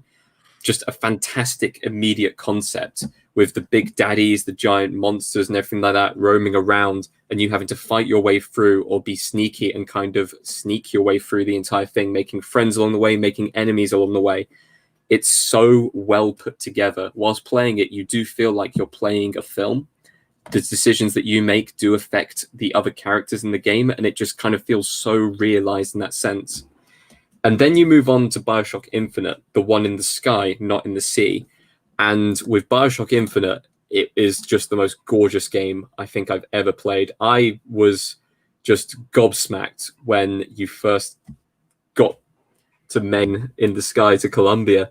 It was so well done, and it was so different from the first BioShock game. To have this game where instead of being underwater and being kind of sneaking around, you have the freedom in the sky, but a very different utopia, one which is marred with fascism and racism, and you have to take it down from the inside. This is such a high concept because you've got time travel going on there, you've got steampunk, you've got sci-fi, there's so much going on with such well-realized characters. It would be fantastic as a series if you went and did it as a TV show, but I think it would also be equally as good as a film. And I've had this kind of in my head for a while now, who I'd have doing different elements of it. As far as directors are concerned, first BioShock game, underwater, Rapture, you want Guillermo del Toro. That there is no other option. It is Del Toro. You have that with Shape of Water immediately. You see that. I feel like with Shape of Water, he probably took inspiration from kind of the settings in BioShock to get that film kind of made. You may be able to bridge the gap with like a Fincher kind of film, maybe doing the underwater in the sky one. If you're doing BioShock Infinite, you have to go Nolan, because it is a bonkers, confusing time travel, like era hopping, different timelines kind of thing. He's the only director who can do that. I don't think there's a single other director right now who could do that kind of high concept of keeping track of which timeline goes where and which person you're actually speaking to and stuff like that. So I think that would be perfect for the directors. As far as casting is concerned, I'm going to go ahead and say it. Johnny Depp as Andrew Ryan, get that man in this film. He looks the part immediately. He already has the voice as well to go along with it. The only other person I could cast as Andrew Ryan would be Daniel Day-Lewis, but he's retired. Bryan Cranston possibly, but I don't think he would perfectly fit the role. as far as Bioshock Infinite's concerned, Timothy Oliphant, who recently starred in The Mandalorian, would be fantastic as Booker DeWitt. And I've put down Alison Brie as Elizabeth as well, purely because she has the look, she has the acting ability. And I think that right there would be something that you would just immediately run with. And I think it would be incredibly popular because the games have lasted so well. They're so highly regarded. Yeah, no, I think going back to the directors you mentioned, I think as soon as you said Guillermo del Toro, I was like, I can't believe I've never thought of that, especially probably for like Bioshock 1 and 2. I noticed a distinct lack of mentioning of Bioshock 2 there. I don't know what you have against Bioshock 2. I know it's probably not.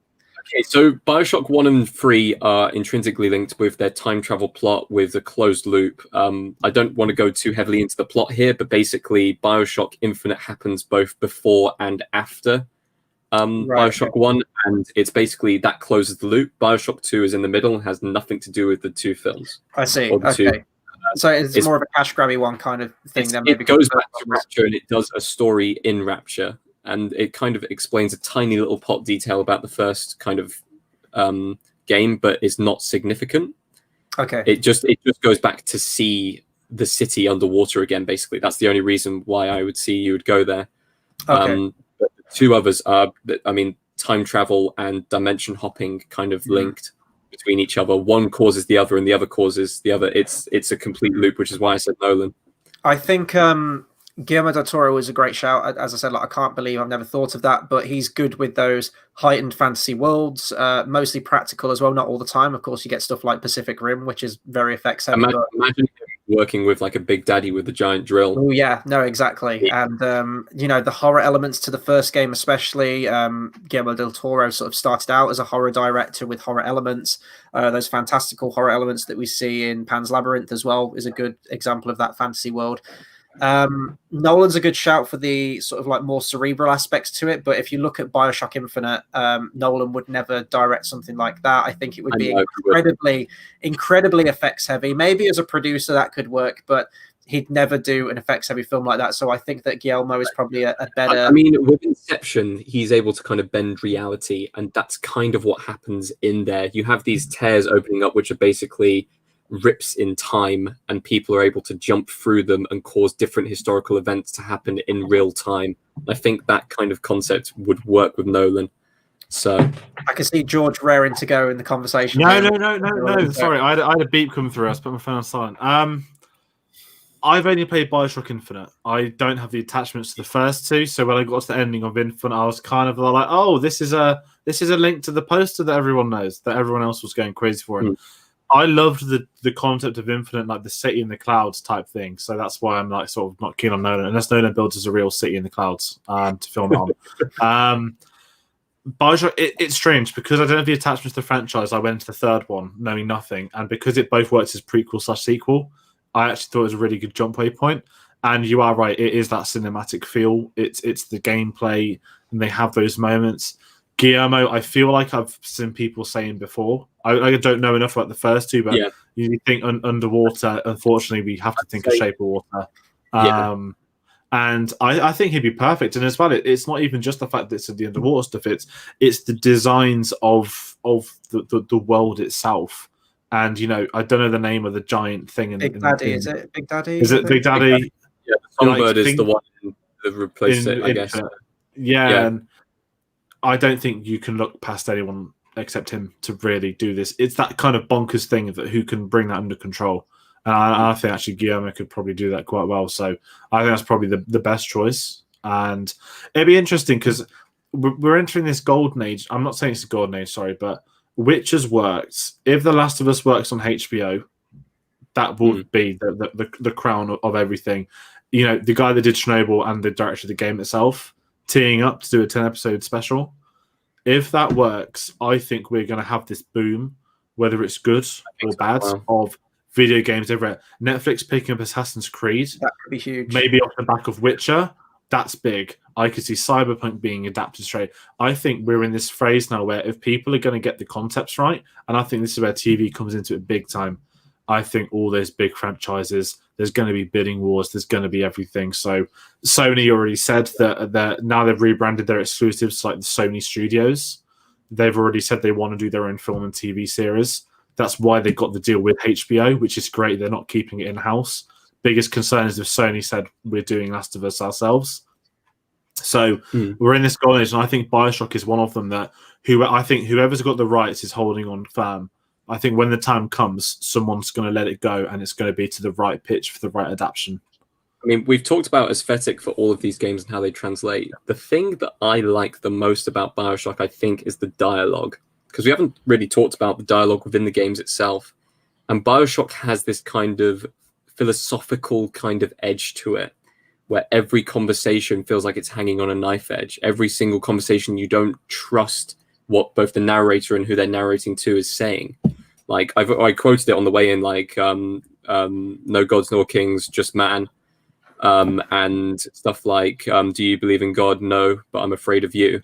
And just that kind of concept of what can be done in the world and the characters that you're following on the story kind of defying it or questioning it on the way.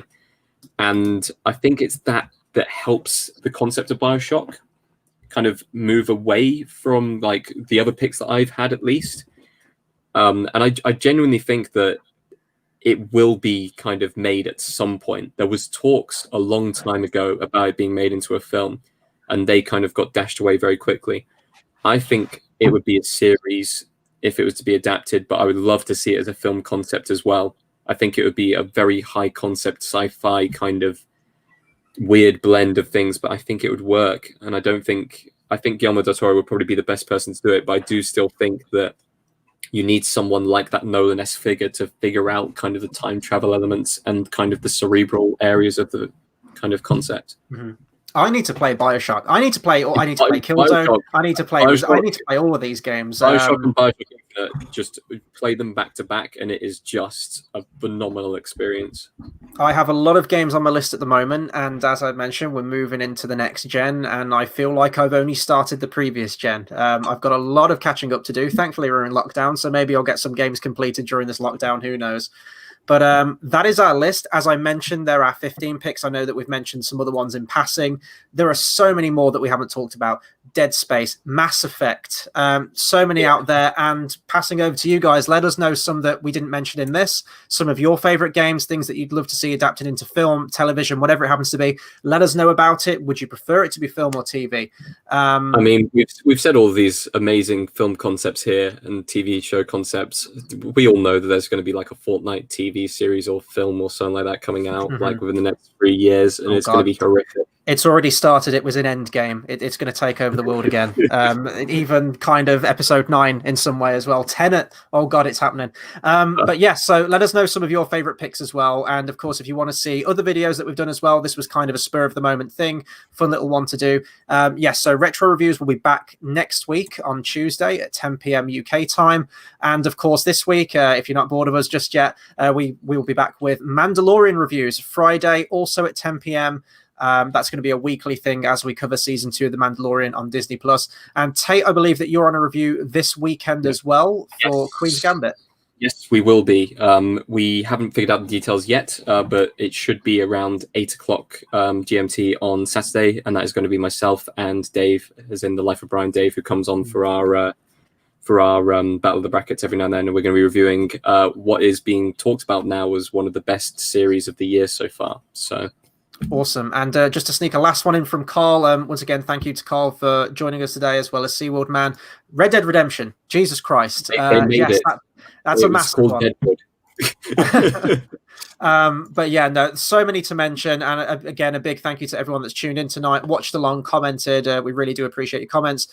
So if you want to follow any of the other videos that Judd has just brought up at the bottom, Facebook, Cinema Savvy, Twitter, Cinema_Savvy, and if you'd like to pick up any merch, TeePublic link in the description down below. You can pick up some shirts with the designs on of the Cinema Savvy logo. We'd really appreciate that if you can help us out. So yeah, that'll do it from us. Thank you very much for joining us. As you just said, fantastic discussion tonight. It's our pleasure, and we will see you all again on Friday for Mandalorian. Take care, everyone.